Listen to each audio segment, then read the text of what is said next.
नमस्कार दोस्तों, पहलवान गुरुदीन ग्रुप ऑफ कॉलेज के यूट्यूब चैनल में आपका स्वागत है। मैं रामलाल रैकवार, प्रवक्ता राजनीति विज्ञान, पहलवान गुरुदीन विधि महाविद्यालय पनारी ललितपुर। आज का जो हमारा अध्ययन का विषय है संघात्मक शासन प्रणाली के गुण एवं दोष।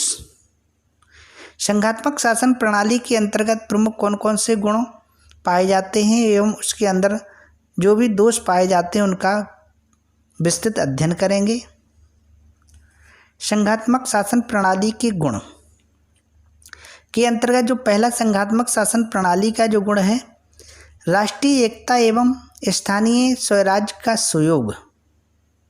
इस शीर्षक के अंतर्गत संघात्मक शासन में राष्ट्रीय एकता एवं स्थानीय स्वराज्य का सुंदर सुयोग होता है।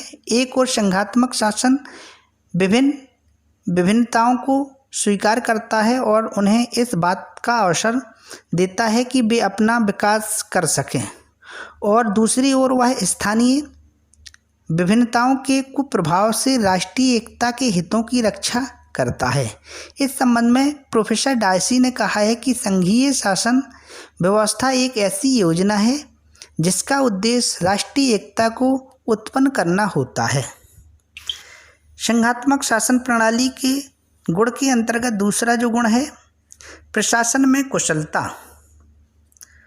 संघात्मक शासन शक्ति विभाजन के सिद्धांत पर आधारित है। इसमें केंद्र तथा राज्यों में शक्तियों का भली भांति वितरण होता है। इस शक्ति विभाजन से प्रशासन में विशेष कुशलता आ जाती है। तीसरा जो संघात्मक शासन प्रणाली का गुण है क्षेत्रीय स्वशासन का लाभ। संघात्मक शासन में क्षेत्रीय शासन का प्रयोग अधिक सफलतापूर्वक किया जा सकता है।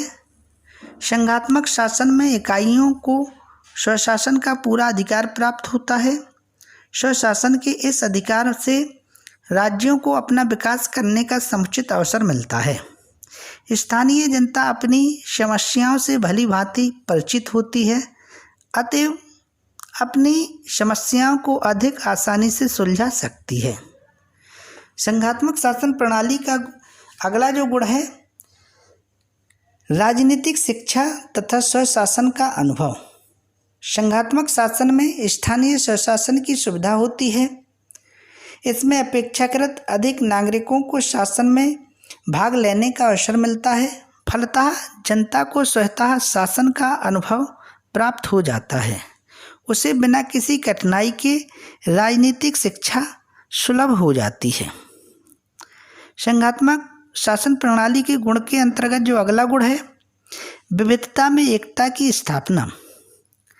संघात्मक शासन में अनेक राज्य सम्मिलित होते हैं जो भाषा, धर्म, रूप, रंग, परंपरा और रीति रिवाज में समानता एक दूसरे से भिन्न होते हैं, परंतु अपनी सामान्य समस्याओं के निराकरण के लिए एकता के सूत्र में बंधे रहते हैं। इस प्रकार संघात्मक शासन व्यवस्था में एकता की स्थापना करता है। संघात्मक शासन प्रणाली का जो अगला गुण है निरंकुशता से रक्षा। संघात्मक शासन शक्ति विभाजन एवं शक्ति संतुलन के सिद्धांत पर आधारित होता है। राज्य तथा संघ अपने अपने क्षेत्र के अंदर कार्य करते रहते हैं।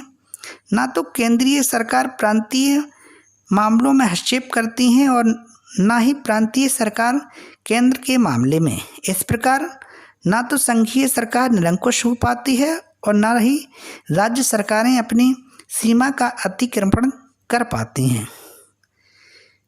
संघात्मक शासन प्रणाली का जो अगला गुण है नागरिकों के अधिकारों की सुरक्षा।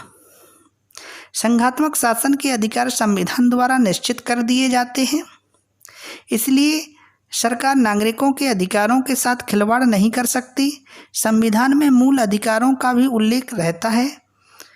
उनका उल्लंघन करना सरकार के लिए असंभव हो जाता है।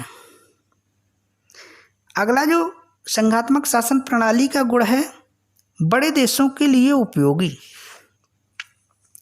अधिक क्षेत्रफल वाले देशों को शासन एक स्थान से केंद्रीय सरकार द्वारा चलाना कठिन होता है, परंतु संघ शासन में भिन्न भिन्न क्षेत्रों का शासन भिन्न भिन्न सरकारें चलाती हैं। इससे शासन प्रबंध उत्तम होता है। अतः अधिक क्षेत्रफल वाले राज्यों के लिए यह शासन प्रणाली अधिक उपयोगी होती है। अगला जो संघात्मक शासन प्रणाली का जो गुण है, आर्थिक लाभ। संघात्मक शासन आर्थिक बचत एवं लाभ की दृष्टि से अधिक उपयुक्त होती है। संघ की स्थापना से प्रत्येक राज्य को सेना, कूटनीति संबंध, समाचार संवहन इत्यादि की व्यवस्था अलग से नहीं करनी पड़ती है। संघात्मक शासन में एक स्थान से इसकी व्यवस्था होने से प्रशासन और व्यय दोनों में ही लाभ होता है। संघात्मक शासन प्रणाली के गुणों के अध्ययन के बाद हम संघात्मक शासन प्रणाली में जो प्रमुख दोष पाए जाते हैं उनका भी अध्ययन करेंगे।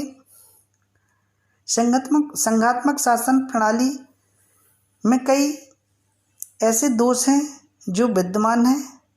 उसमें जो पहला दोष, शासन संबंधी निर्बलता। आंतरिक प्रशासन की दृष्टि से संघात्मक शासन निर्बल होता है। संघ शासन शक्ति के विभाजन के सिद्धांत पर आधारित होता है। शक्ति का यह विभाजन निर्बलता का द्योतक है। इसमें केंद्रीय सरकार की शक्ति सीमित होती है, इसलिए वह कभी कभी अत्यंत महत्वपूर्ण कार्य दृढ़ता के साथ नहीं कर पाती। संघात्मक शासन का जो अगला दोष है, अंतर्राष्ट्रीय क्षेत्र में निर्बलता। अंतर्राष्ट्रीय क्षेत्र में भी संघ शासन पर्याप्त सबल नहीं होता। यह वैदेशिक संबंधों को उतने विश्वास और दृढ़ता से नहीं चला सकती जैसे कि एकात्मक सरकार चलाने में समर्थ होती है। राज्य सरकारें केंद्रीय सरकार द्वारा संचालित वैदेशिक नीति में बाधा उत्पन्न कर सकती है। संघात्मक शासन का जो अगला दोष है, इकाइयों के अलग होने की संभावना। संघात्मक शासन का एक भयंकर दोष यह है कि इसमें इकाइयों के अलग होने की संभावना सदा बनी रहती है। इसमें संघ के टूटने का भय बना रहता है। संघात्मक शासन प्रणाली के दोष के अंतर्गत जो अगला दोष है, रूढ़िवादिता का भय। संघात्मक शासन का आधार लिखित और कठोर संविधान होता है। ऐसा संविधान आसानी से परिवर्तित नहीं किया जा सकता। ऐसा संविधान नए युग की नई आवश्यकताओं के साथ नहीं बदला जा सकता। फलतः इसमें रूढ़िवादिता का सदा भय बना रहता है।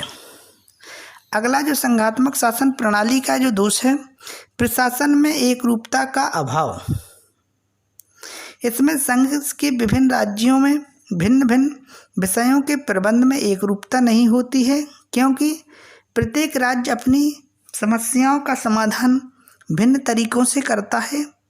प्रायः अलग अलग राज्यों में एक ही विषय पर भिन्न भिन्न कानून पाए जाते हैं। संघात्मक शासन के दोषों के अंतर्गत जो अगला दोष है, संघर्ष की संभावना। संघात्मक शासन प्रणाली में संघ सरकार और राज्य सरकारों में क्षेत्राधिकार के संबंध में हमेशा संघर्ष हुआ करता है। संघीय व्यवस्था में राष्ट्रीय और स्थानीय हितों में सदा खींचातानी बनी रहती है।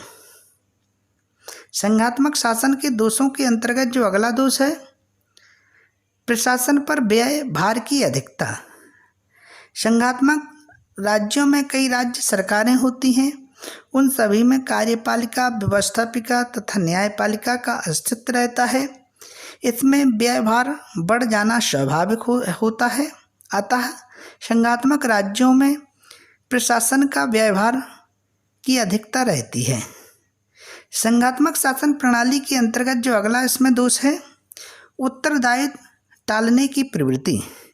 संघात्मक राज्यों में शक्तियों के वितरण के साथ साथ उत्तरदायित्व भी अलग अलग बटा रहता है। अतः यह देखा जाता है कि सफलता का श्रेय तो केंद्र तथा राज्य दोनों सरकारें लेना चाहती हैं, किंतु असफलता को दोनों एक दूसरे के सिर पर थोपने का प्रयास करती हैं। संघात्मक शासन प्रणाली के दोषों के अंतर्गत जो अगला दोष है, क्षेत्रीयता की भावनाओं में वृद्धि। संघात्मक राज्यों में राष्ट्रहित की अपेक्षा क्षेत्रीय तथा प्रादेशीय हित अधिक देखा जाता है। अतः इस प्रकार के शासन प्रणाली में क्षेत्रीयता की भावना में वृद्धि होती है। नागरिक राष्ट्र की अपेक्षा इकाई राज्य का हित अधिक श्रेयस्कर समझते हैं। आज का जो हमारा जो अध्ययन का विषय था, संघात्मक शासन प्रणाली के गुण एवं दोष।